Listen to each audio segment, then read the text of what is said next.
may almost no longer have a navy. That force has effectively been removed from combat capability. That was the striking statement made by US President Donald Trump on March 3rd, 2026. According to early military assessments and reports from defense analysts, Iran's naval capability in the region may have suffered severe degradation within just 48 hours, a development that could significantly shift the balance of power in the Persian Gulf. Welcome back to New Era, where we don't just report events, we break down the deeper strategic logic behind the major developments shaping the global chessboard. What is unfolding right now is not simply another conventional military campaign, and it may represent a turning point in the way major powers conduct modern warfare, where intelligence dominance, long-range strike capability, and technological superiority can reshape the battlefield in an extremely short window of time. So what exactly happened during those tense 48 hours? What tactics allowed so many naval assets to be neutralized before they could even be deployed? And more importantly, how might this crisis affect the Strait of Hormuz, one of the most critical energy shipping routes on the planet?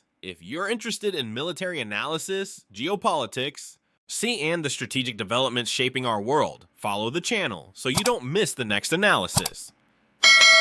To understand the full severity of this crisis, we need to examine the 48-hour timeline that sent shockwaves across the entire Middle East. According to information released by U.S. Central Command, CENTCOM, along with reporting from The Telegraph and multiple defense analysis outlets, the operation began on the morning of February 28th. At the 2026, during the initial phase, the United States and Israel reportedly launched two coordinated missile campaigns, known as Operation Epic Fury and Operation Roaring Lion. These strikes targeted strategic facilities in Tehran, with with high-precision weapon systems. At the same time, Iran faced large-scale cyber operations that disrupted key elements of its military communication networks.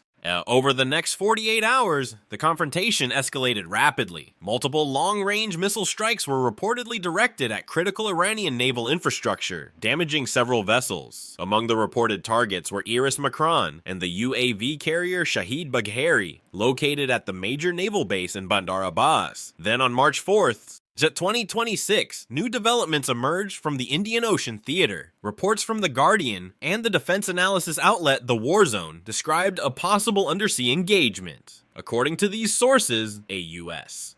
attack submarine is believed to have launched a heavy Mark 48 torpedo, striking the Iranian frigate IRIS Dena near waters off Sri Lanka. If confirmed, this would represent one of the rare modern naval engagements between state warships involving torpedoes. Within just 2 days, the naval balance across the Gulf of Oman and the eastern Persian Gulf had shifted dramatically, and the events that followed may ultimately reshape military strategy across the Middle East. So why could a naval force, one that had been built and expanded over many years, with warships, anti-ship missiles, surveillance systems, and its own operational doctrine, be neutralized so quickly? The answer lies in the collision between two fundamentally different doctrines of warfare. In 1988, during Operation Praying Mantis, Iranian naval forces confronted the United States Navy in the Persian Gulf. The confrontation resulted in significant losses for Iran.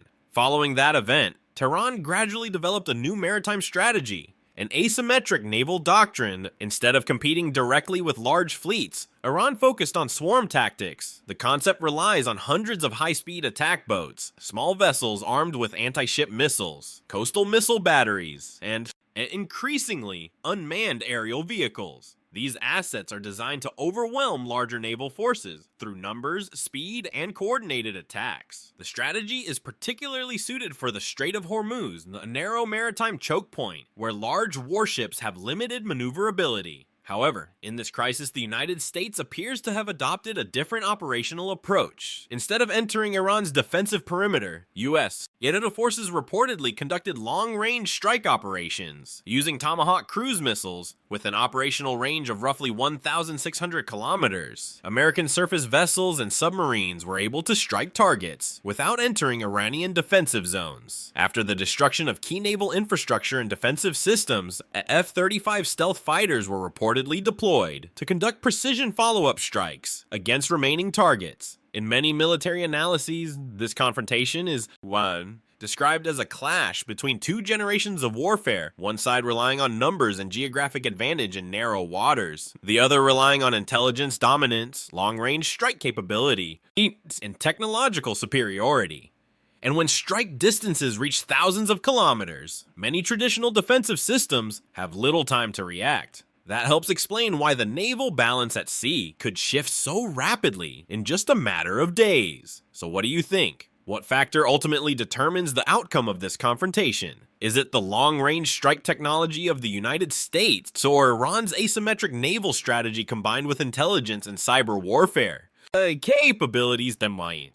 Share your perspective below so we can examine the debate together. And after this military shock, what will the next move be from each side? According to statements from Washington, the US, officials believe they have secured clear air superiority across the regional battle space. At the same time, they emphasize that the strategic objective remains unchanged. To degrade Iran's military capabilities and limit the development of its strategic weapons programs. Meanwhile, Tehran now faces a decision that could prove strategically decisive. One of the most powerful pressure tools Iran could deploy is the Strait of Hormuz, a narrow maritime corridor through which roughly 20% of the world's globally traded oil passes every single day. If that route were disrupted, the consequences would spread immediately across the global energy market. According to macroeconomic analysis from the financial institution ING, any serious disruption in the Strait of Hormuz could push global oil prices sharply higher, potentially exceeding $100 to $140 per barrel. And that would trigger a chain reaction. Transportation costs would surge. Energy-driven inflation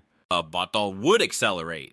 And several major economies across Asia and Europe could face severe economic pressure at a time when the global economy is still recovering from the shocks of recent years. But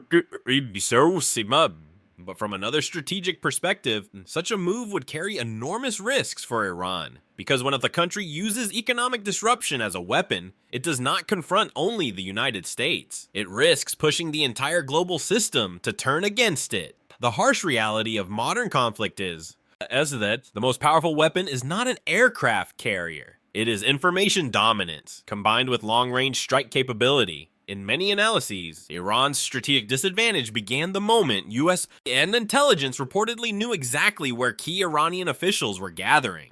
When one side can identify precise targets and strike them from thousands of kilometers away, traditional defense structures become dramatically more vulnerable. And that is why this crisis may represent more than just another military confrontation. It could become a turning point in how major powers conduct warfare in the 21st century. But there is something we must remember. When we become absorbed in discussions about brilliant tactics, it's about missile ranges, or about the collapse of military doctrines, we often forget the brutal reality of war itself. Behind a headline that reads, IRIS Dena has been sunk. There's the loss of 87 Iranian sailors, men who disappeared beneath the cold ocean while serving far from home. Behind phrases like precision strike, there are often thousands of civilians trapped among shattered buildings, families who will never again see the people they love. History may repeat its cycles, but the price paid in blood is never something that can truly be replaced. Regardless of who is right and who is wrong on the geopolitical chessboard, soldiers, well, no matter their nationalities, and ordinary civilians caught in the middle are always the ones who endure the deepest tragedy, caused by decisions made far above them. The lesson here is not only about the evolution of military power, it is also about the fragile boundary that separates peace from global instability. A single spark in the Middle East has the potential to burn through the future of an entire generation. 48 hours. That is the time it may take to neutralize a nation's naval capability.